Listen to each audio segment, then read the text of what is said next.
Simple life with সুপ্রভাত চ্যানেলে সবাইকে স্বাগত জানাই। আজ আমি তোমাদের সঙ্গে শেয়ার করতে চলেছি বানানা পুরি রেসিপি, যার জন্য আমি একটা পাকা কলা নিয়ে নিয়েছি। এরপর এই কলাটিকে পিস পিস করে কেটে নিব। পিস পিস করে কেটে নিয়েছি। এরপর চামচের সাহায্যে আমি এটিকে ম্যাশ করে নেব।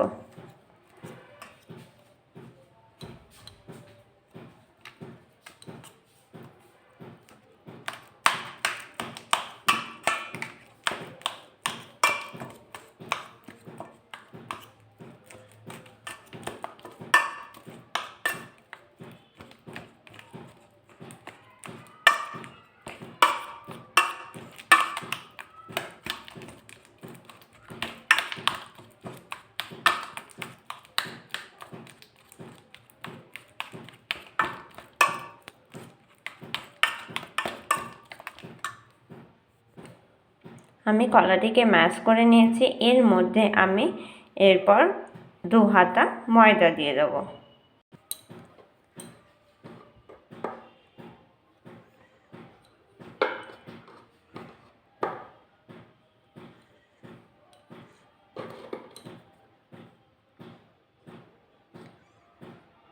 এরপর আমি ময়দার মধ্যে সামান্য নুন দিয়ে দেব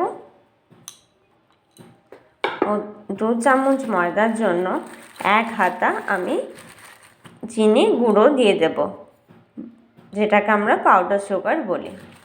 এরপর ভালো করে কলার সাথে এগুলোকে আমি মাখিয়ে নেব। জল দেব না।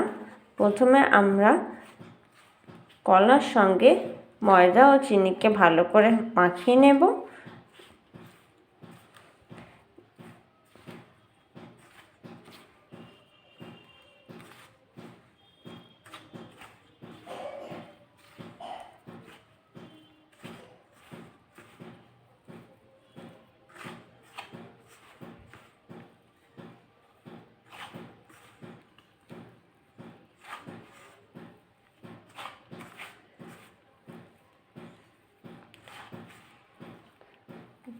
কলা দিয়ে ময়দাটি মাখার পরেও এটি শুকনো শুকনো লাগছে, তাই আমি এতে জলের পরিবর্তে আমি এখানে দুধ দেব। আমি সামান্য দুধ দেব, লাগলে আবার পরে দুধ দিয়ে আবার মাখিয়ে নেব।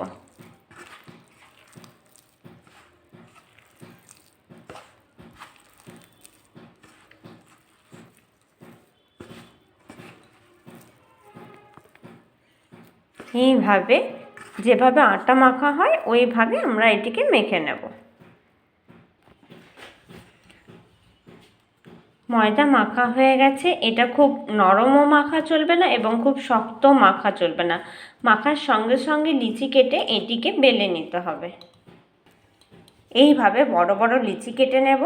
এরপর লিচিগুলোকে আমরা বেলে নেব। এইভাবে বড় করে বেলে নেব এবং গ্লাসের সাহায্যে এইগুলোকে আমি গোল গোল করে কেটে নেব।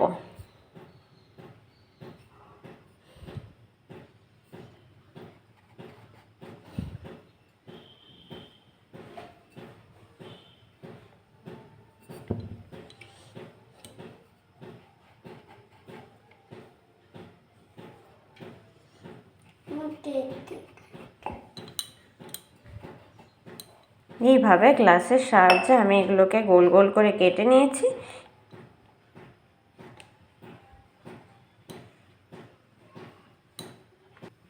এরপর তেল গরম করে এগুলোকে ভেজে নেব।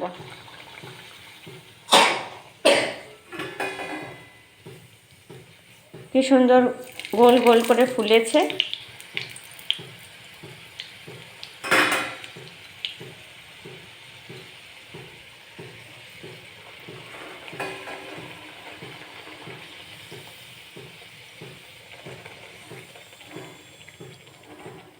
এইভাবে আমি এগুলোকে একটা একটা তুলে নেব।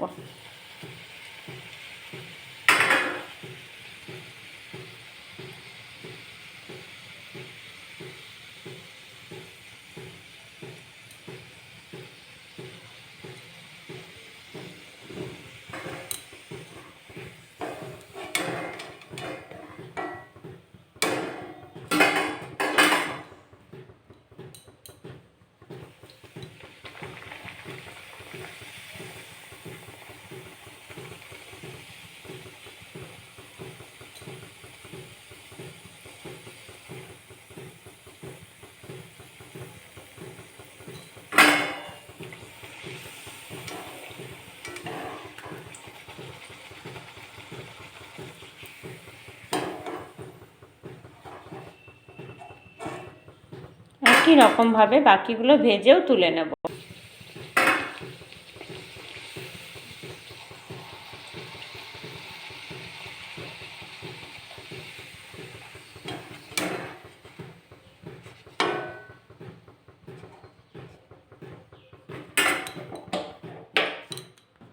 একই রকমভাবে আমি আরেকটিও বেলে নিয়েছি এবং গ্লাসের সাহায্যে আমি এগুলোকে গোল গোল করে কেটে নেব।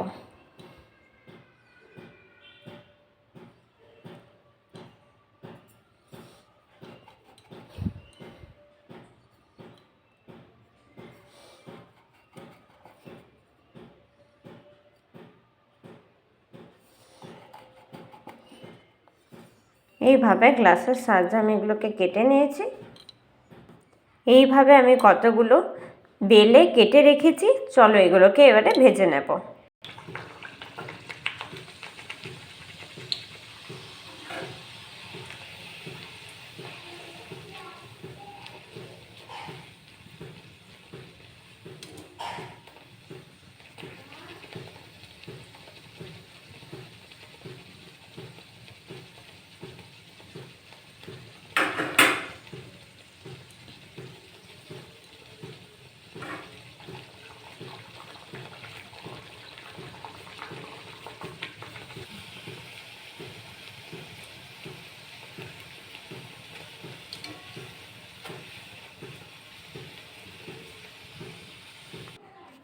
গরম গরম বানানা পুরি রেসিপিটি তৈরি এবং সার্ভ। তোমাদের যদি আমার এই রেসিপিটি ভালো লাগে তাহলে আমার এই চ্যানেলটিকে সাবস্ক্রাইব করতে ভুলবেন না এবং লাইক শেয়ার কমেন্ট করতেও ভুলবেন না। যারা আমার এই চ্যানেলটিতে নতুন আছো তারা আমার এই চ্যানেলটিকে প্লিজ সাবস্ক্রাইব করে দিও।